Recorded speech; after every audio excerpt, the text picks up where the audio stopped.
કે આપણે જેમ ફાવે તેમ બોલીએ છીએ, જેમ ફાવે તેમ વર્તન કરીએ છીએ, જેમ ફાવે તેમ વ્યસન કરીએ છીએ।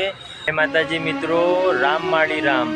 આજે મને કહેતા ઘણું દુઃખ થાય છે કે તમે કરોડપતિ છો, તમે ડબલ MBA કર્યું છે, ડબલ ITI કર્યું છે, તમે પોતે જબરજસ્ત છો, પણ વાણીએ કરીને નપાસ થઈ ગયા તો મિત્રો એ પ્રવચનમાં ગયેલું કોઈ કામ નહીં આવે।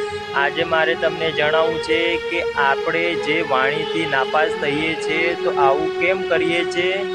આપણી ગાય માતા કહેવાય છે। ગાય એવું કહે છે કે આ રખડતી ગાય છે। મિત્રો, ગાય આપણી માતા કહેવાય, માને રખડતી ના કહેવાય। આપણી વાણીમાં એવી તે કેવી મીઠાશ નથી આવી શકતી કે આપણે જેમ ફાવે તેમ બોલીએ છીએ, જેમ ફાવે તેમ વર્તન કરીએ છીએ, જેમ ફાવે તેમ વ્યસન કરીએ છીએ। મિત્રો, ગાય આપણી માતા છે। ગાયને આપણે પૂજા કરીએ છીએ। આપણા હિન્દુ સનાતન સંસ્કૃતિના અંદર, આપણા ધર્મના અંદર ગાયને માં માનવામાં આવે છે। પણ ઘણા લોકોની વાણી એટલી ખરાબ હોય છે કે ઘણા લોકો ગાયને લાકડી મારે છે, ગાયને રોટલી તો નાખવાની દૂરની વાત, એને એવા શબ્દોથી એને એવું અપમાન કરે છે કે જે શબ્દો આજુબાજુમાં જો કોઈ સાંભળે તો ખરા મનથી એને દુઃખ થઈ જાય કે આ તો રખડતી ગાય છે। અલ્યા ભાઈ, ગાય આપણી માતા છે, આપણી માને રખડતી ના કહેવાય।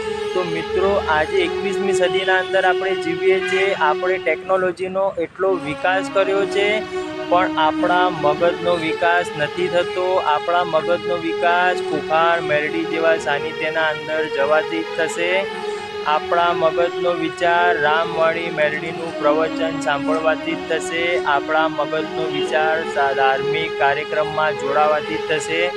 મિત્રો, આપણા મગજનો વિચાર એટલો સ્ટ્રોંગ રાખવો પડશે કે આપણે વાણીએ કરીને નપાસ નથી થવું, અને આવી વાણીનો ઉપયોગ નથી કરવો કે ગાય તો રખડતી છે, ગાય આપણી માં છે, માને રખડતી ના કહેશો। હું તમને બે હાથ જોડીને પ્રાર્થના કરું છું કે આજ પછી આવી વાણીનો ઉપયોગ આપણે નહીં કરીએ।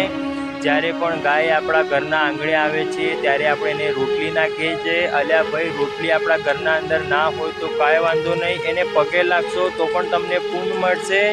જ્યારે આપણે કોઈ સારા કામમાં જઈએ છીએ ત્યારે કહીએ છીએ કે ગાય સામે મળી તો આપણું કામ શુભ થઈ જશે।